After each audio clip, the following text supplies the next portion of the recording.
네, 한 주의 경제판 뉴스킥 5. 저희 제작진이 선정한 이번 주 주요 경제 뉴스 5가지라고 보시면 되겠습니다. 먼저 저희가 키워드로 정리해봤는데요. 5가지 키워드로 정리한 뉴스 화면으로 보시겠습니다.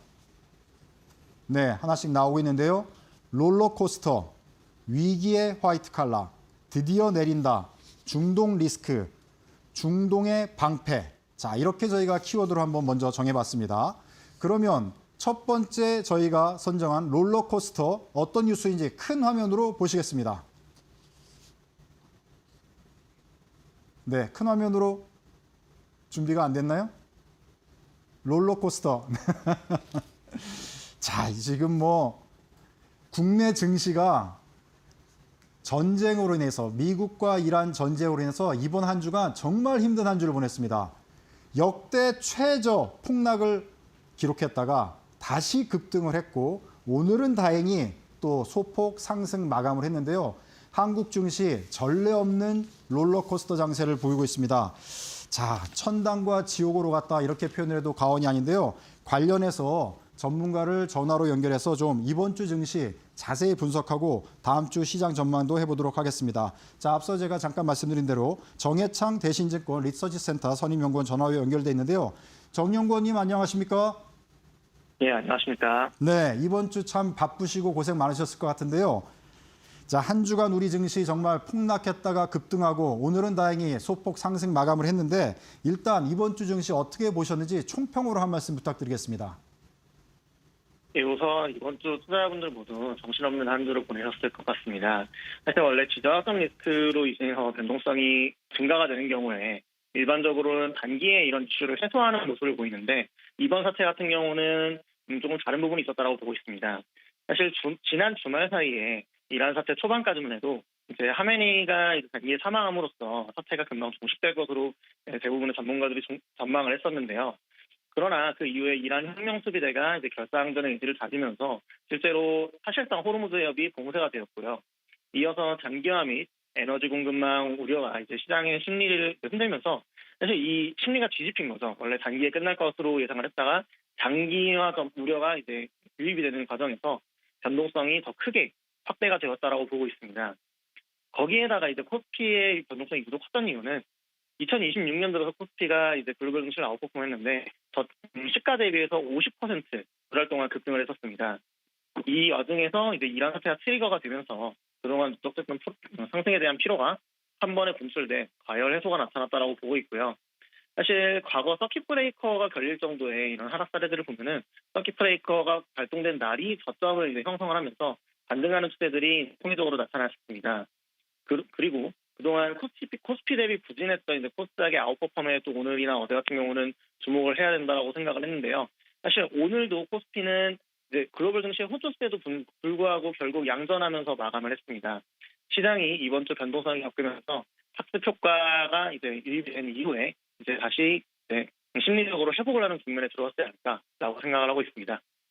네, 금방 우리의 정해창 연구원이 말씀해 주신 대로 우리 증시가 세계에서 가장 높게 급등을 하다 보니까 이 이란, 미국, 이란 간의 전쟁이 하나의 이제 변동성의 빌미가 됐는데 다행히 이제 극복을 하는 모습을 보이고 있습니다.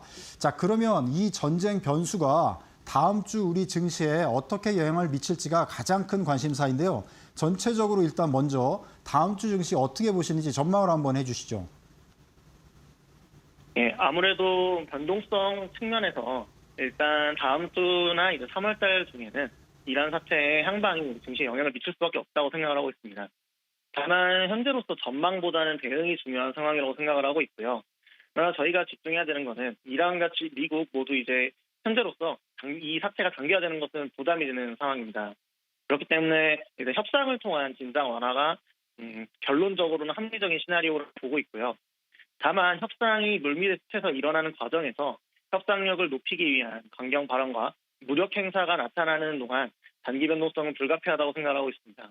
어제 야간에 이제 WTI 유가가 $80를 상회한 것 또한 이런 맥락이라고 보시면 될 것 같고요. 따라서 투자자 여러분들도 사실 시나리오에 따라서 포트폴리오 전략을 수립할 필요가 있다고 생각을 하고 있습니다. 자, 전망보다는 대응이 필요하다 이렇게 말씀해 주셨는데 자, 일단 우리가 대응을 하기 위해서는 우리나라에 가장 영향을 미치고 있는 환율과 유가, 이 변수가 가장 클 텐데요. 저희가 이제 환율과 유가를 어떤 시각으로 보는 게 좋을지, 그리고 그 변수들을 어떻게 변동될지 한번 좀 견해를 말씀해 주시죠. 예, 앞서서 이제 대응이 중요하다라고 말씀을 드렸는데 환율과 유가가 이제 이런 시장의 심리를 반영을 하다 보니 이 환율과 유가를 함께 모니터링할 필요가 있다고 생각하고 있습니다. 환율 같은 경우는 이제 이번 주에 일시적으로 1,500원을 넘기기도 했지만 정부에서 현상을 주시하면서 관리하고 있고 현재 상황은 사실 환율 자체가 움직이는 것은 국제 유가를 따라가는 경향이 큽니다. 그렇기 때문에 두 중에 하나를 봐야 한다고 하면 국제 유가를 모니터링하는 것이 더 유효하다고 생각을 하고 있고요. 유가 같은 경우 저희 하우스에서는 현재 시나리오에서 상단 85달러 정도를 전망하고 있습니다. 다만 85달러 전망은 이제 사태가 한 달을 넘어가지 않는 단기 종식이 될 경우 이제 85달러를 상단으로 보고 있고요. 다만 이제 시나리오 대응을 말씀드렸는데 한 달 이상 통제 불가능한 장기화로 간다 이런 우려가 시장에 유입될 경우 최악의 경우에 이제 100달러 이상의 유가가 지속되는 상황이 발생을 할 수 있습니다. 일단 현재로서 이런 시나리오로 갈 가능성은 낮다라고 보고는 있지만 시장의 우려를 선반영하는 지표가 유가이기에 유가가 만약에 85달러 상단을 뚫고 이제 올라가는 그림이 된다라고 하면은 투자자 여러분들도 이런 시나리오에 대응하셔야 되지 않을까라고 생각을 하고 있습니다. 네. 자, 현재 우리 증시의 주도주는 삼성전자, SK하이닉스, 현대차 이렇게 세 개의 대표적 및 종목들을 꼽을 수 있을 텐데요. 이번 주에 이 세 개 종목이 아주 그냥 폭락을 했다가 다시 또 급반등하면서 상당히 지금 변동성을 보여줬습니다. 앞으로도 이 세 개 종목을 중심으로 많은 투자자분들이 관심 있게 지켜볼 텐데요. 이 세 개 종목을 중심으로 어떻게 보시는지 우리 정연구원님의 견해도 좀 밝혀주시면 좋을 것 같습니다. 네, 우선 지정학적 시나리오가 경기 침체로 이어지지 않는 단기 시나리오라고 한다면 중장기적 관점에서 증시의 실적 추세와 펀더멘털 영향은 제한적이라고 생각하고 있습니다. 특히 이번 수요일의 폭락 같은 경우는 이 펀더멘털을 반영한 하락이 아니라 투매가 나타났다라고 보셔도 될 것 같은데요. 그렇기 때문에 빠르게 이제 저가 매수세가 유입이 되기도 했고요. 이 사태가 금방 마무리된다라고 하면 실적을 기반으로 다시 이제 상승 추세를 재개할 것이라고 예상을 하고 있는데 만약 지정학적 사태 때문에 다음 주에도 변동성이 다시 확대가 된다라고 하면은 사실 이런 변동성에 겁을 먹으시는 것보다는 장기적인 펀더멘털에 집중하시면서 주도주의 비중확대 기회로 가져가시는 게 좋을 것 같습니다. 네, 제 주위에 보면은 증시 전문가분들도 참 지금까지 오랫동안 일을 했지만 지금 같은 장세 정말 보기가 어려웠다. 난생 처음 보는 그런 장세들이다. 이런 표현들을 많이 하고 계신데요. 자, 이런 상황 속에 초보 투자자분들 지금 시장에 많이 참여하고 있지 않습니까? 이러다 보니까 이제 초보 투자자분들은 정말 어떻게 될지 갈피를 못 잡는 경우가 있는데요. 초보 투자자분들을 위한 조언을 해주시면 또 많은 참고가 될 것 같습니다. 한 말씀 부탁드릴게요. 예, 우선 초보 투자자분들이 가장 어려워하시는 부분이 주가가 올라가고 있으면 사야 할 것 같고 떨어지고 있으면 팔아야 할 것 같나 이런 공포에 휩싸이시는 경우가 많은데 사실 이렇게 추격 매수나 추격 매도를 하는 것보다는 이제 변동성에 대응하면서 리스크 관리로 이제 접근하시는 부분이 가장 중요하다라고 생각을 하고 있습니다. 사실 초보 투자자분들께서는 사실 급락 시 펀더멘털에 근거한 저가 매수로 대응을 하시되 다만 주가가 반등하는 상승 측면에서는 분할 매도와 이제 차익 실현으로 모두 다 팔라는 말씀은 아닙니다. 차익 실현을 하시면서 현금 비중을 항상 유지하시는 그런 전략을 가져가시는 게 그러니까 결국에는 포트폴리오 대응을 하시는 게 유효합니다. 네. 자, 초보 투자자분들을 위한 조언 끝으로 들어봤고요. 자, 정해창 연구원님 수고하셨습니다. 네, 감사합니다. 네, 지금까지 정해창 대신증권 리서치센터 선임연구원으로부터 이번 주 증시 정말 힘들었는데 관련해서 분석, 그다음에 다음 주 전망까지 해드렸습니다. 자, 첫 번째 소식은 이렇게 마무리를 하고요. 두 번째 저희가 정한 한 주간의 뉴스 중에 두 번째 AI를 저희가 또 키워드로 정했는데요. 큰 화면으로 한번 보시겠습니다. 자, AI 시대를 맞아서 화이트 칼라가 킬러. 자, 화이트 칼라 계층이 지금 18개월 후에 사라진다. 뭐 이런 뉴스들이 나오고 점차 지금 AI 시대가 되면 우리 직장이 사라지는 게 아닌가 많은 직장인분들이 걱정을 하고 계신 그런 상황인데 관련해서 어떤 소식인지 우리 김지연 캐스터가 좀 소상하게 좀 소개를 해주시죠. 네, AI 발전과 관련해서 일반 직장인들이 가장 많이 하는 걱정 어떤 거라고 생각하실까요, 앵커님? 지금 저한테 물어보시는구나. 네. 네. 금방 제가 말씀드린 대로 네. 내 자리가 사라지지 않을까. 위협당하지 않을까. 네, 위협당하지 않을까. 이렇게 걱정들을 많이 하시고 특별히 중간 단계에 있으신 분들. 아예 높이 계신 분들은 네. 몇 년 그냥 버티면 되지 않냐 이렇게 생각하는데 계속 지금 10몇 년 더 다니셔야 되지만 중간 단계에 있는 허리계층의 직장인분들이 걱정을 많이 하시는 것 같아요. 네, 굉장히 정확하게 그래요? 알고 계신 것 같습니다. 최근에 보면은 AI의 일자리를 대체당하는 것이 아니냐는 직장인들의 걱정이 굉장히 많은 것 같은데요. 미국 소식들도 굉장히 많이 전해지고 있습니다. 미국의 투자은행인 모건 스탠리가 최근에 2,500명 규모의 감원을 검토하고 있다라는 소식이 나왔는데요. 흥미로운 건 모건 스탠리의 상황이 나쁘지 않다라는 겁니다. 지난해 미국 증시의 하락이 이어졌고요. 모건 스탠리 역시나 역대 최대 매출을 기록했는데요. 다만 비용 효율화 그리고 AI 도입을 위해서 인력 감축에 나선다라는 소식이었습니다. 그동안 자동화나 로봇 도입의 영향을 직접적으로 받는 건 이 생산 직군, 그러니까 블루 칼라에 해당이 됐었는데 이제는 대표적인 화이트 칼라 직군인 금융권까지 영향을 주고 있다라는 분석이고요. 또 최근에 소식들을 보면 빅테크 기업들도 AI 투자는 늘리는 대신에 이 인원 감축은 계속해서 이어지고 있습니다. 대표적으로 아마존의 경우에는 지난해에도 14,000명을 감축했는데 올해 1월에는 16,000명을 해고했고요. 또 최근에도 100명 이상의 인원을 해고했다라는 소식이 전해졌습니다. AI가 새로운 기회를 만드는 동시에 이런 노동 시장도 빠르게 바꾸고 있다라고 보시면 좋을 것 같습니다.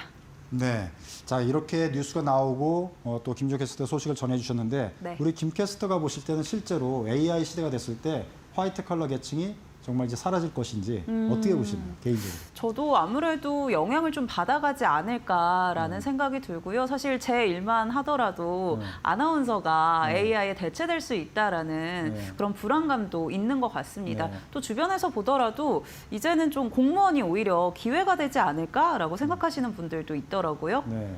AI 좀 쉽게 대체되지 않는다라고 네. 보고 있는 것 같은데 그만큼 전반적으로 직장인들이 많이 갖고 있는 불안감이 이 AI에 대체되지 않을까라는 위협인 네. 것 같습니다.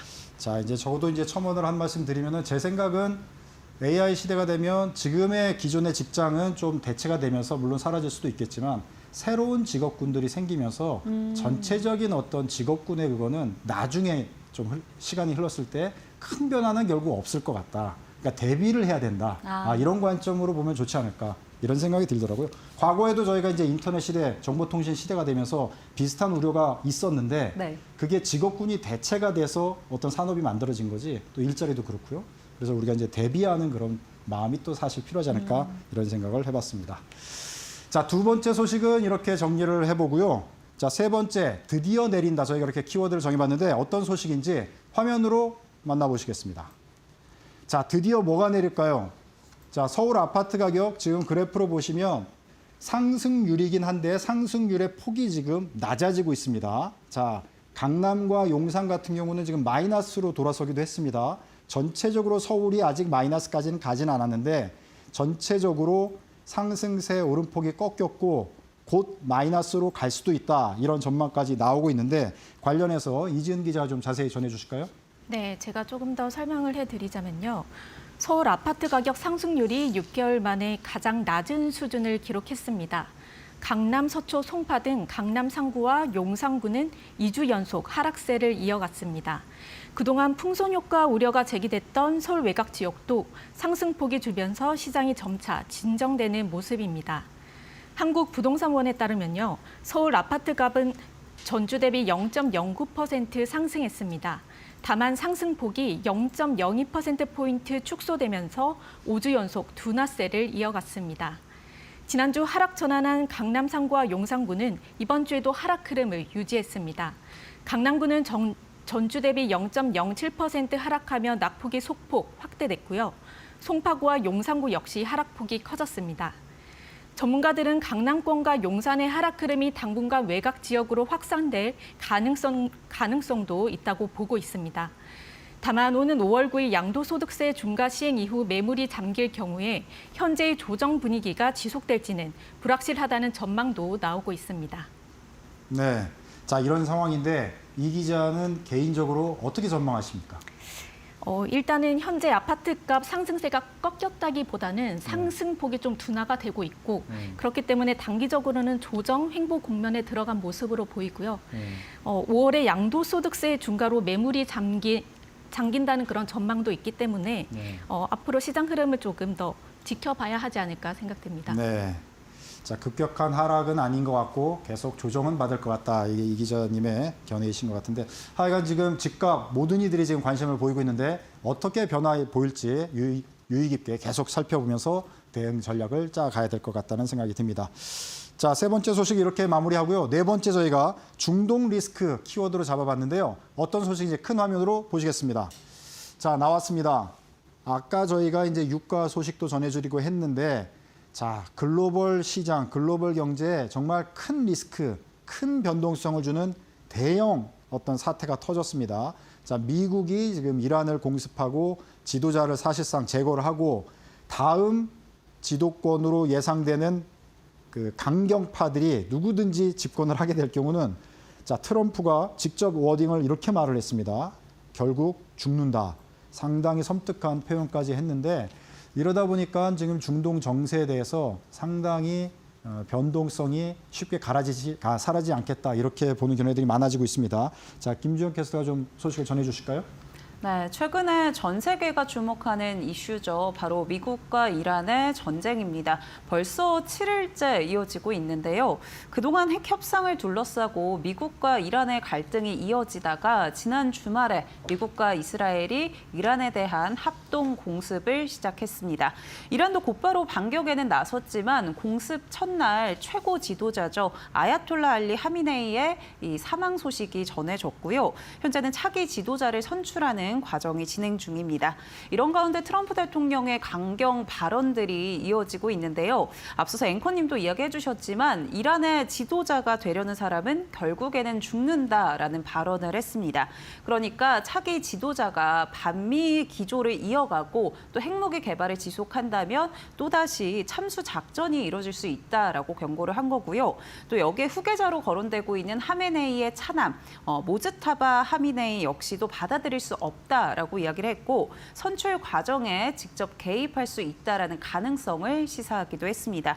현재 미국과 이란의 공중전이 계속되고 있고요. 또 호르무즈 해협 봉쇄에 대한 우려로 국제 유가도 연일 상승세를 이어가고 있습니다. 시장도 이 부분에 대해서 굉장히 주목하고 있는 만큼 관련한 소식들 계속 팔로우업을 좀 해봐야 될 것 같습니다. 네, 잘 들었고요. 자, 네 번째 소식은 이렇게 마무리하고요. 다섯 번째 소식도 미국 이란 관련 전쟁 소식이 될 텐데요. 자, 한국 SOS 이런 키워드로 정해봤는데 어떤 소식인지 화면으로 보시겠습니다. 네, 청궁2. 자, 우리 한국의 무기가 지금 상당히 날개돋은 듯이 잘 팔리고 있는 와중에 미국 이란 전쟁까지 나면서 또 한 번 관심을 받고 있습니다. 중동 국가들이 지금 한국의 무기 청궁2 긴급 구매 요청을 해서 한국에 SOS를 치고 있다. 자, 청궁2가 뭐냐면 저 화면에서 보시다시피 패트리어트 요격 미사일입니다. 자, 그래서 이란에서 중동 쪽으로 지금 산발적으로 계속 공격을 하고 있는데 상당히 지금 요격 미사일이 필요한 시장이 되다 보니까 한국이 지금 러브콜을 받고 있다 이런 소식인데 관련해서 이지은 기자가 좀 자세히 또 전해 주실까요? 네. 이번 충돌에는 한국의 중거리 요격 체계인 청궁2가 실전에서 사용된 것으로 전해졌습니다. 군 소식통에 따르면 지난달 28일 개전 직후 이란이 발사한 탄도미사일 약 130발에 대응하기 위해서 패트리엇과 에로우 미사일 방어 체계 그리고 청궁2가 함께 가동됐습니다. 종합 요격률은 90% 이상으로 알려졌는데 이 가운데 청궁2의 요격률도 평균 수준과 비슷했던 것으로 전해졌습니다. 실전에서 성능이 확인되면서 추가 수출 가능성도 제기됐습니다. 아랍에미리트 정부는 우리 정부에 청궁2의 추가 구매를 긴급 요청한 것으로 알려졌습니다. 정부 관계자는 신규 생산 물량뿐 아니라 한국군이 운용 중인 청궁2의 제공 기능 여부까지 비공식적으로 타진했다면서 현재 방산업계와 관계부처가 생산 일정과 공급 가능성을 검토하고 있다고 전했습니다. 앞서 UAE는 지난 2022년 약 35억 달러, 그러니까 우리 돈 약 4조 1천억 원 규모 계약을 통해서 청궁2를 도입한 바 있습니다. 이번 실전에서 높은 요격 성능을 보여주면서 추가 도입 논의가 이뤄지고 있는 것으로 확인되고 있습니다. 네. 자, 미국-이란 전쟁 때문에 우리 시장은 이제 큰 변동성을 보이기는 했지만 최소한 방산 분야만큼은 큰 호기를 또 맞았는데요. 자, 관련해서 잠시 후 진행되는 2부 초대석에서는 중동 전문가를 모시고 전쟁 중인 중동 상황을 자세하게 분석해드리고 향후 전개될 상황을 예상해보는 시간을 마련했으니까 어디 가시지 마시고 계속 지켜보시면 될 것 같습니다. 자, 이제 저희 제작진이 선정한 한 주의 경제판 뉴스킥 5 주요 경제 소식과 이에 대한 분석은 여기서 마치도록 하겠습니다. 지금까지 어쨌든 경제 1부는 이지은 기자, 김주영 캐스터, 그리고 정해창 대신증권 리서치센터 선임 연구원께서 수고해 주셨습니다. 고맙습니다.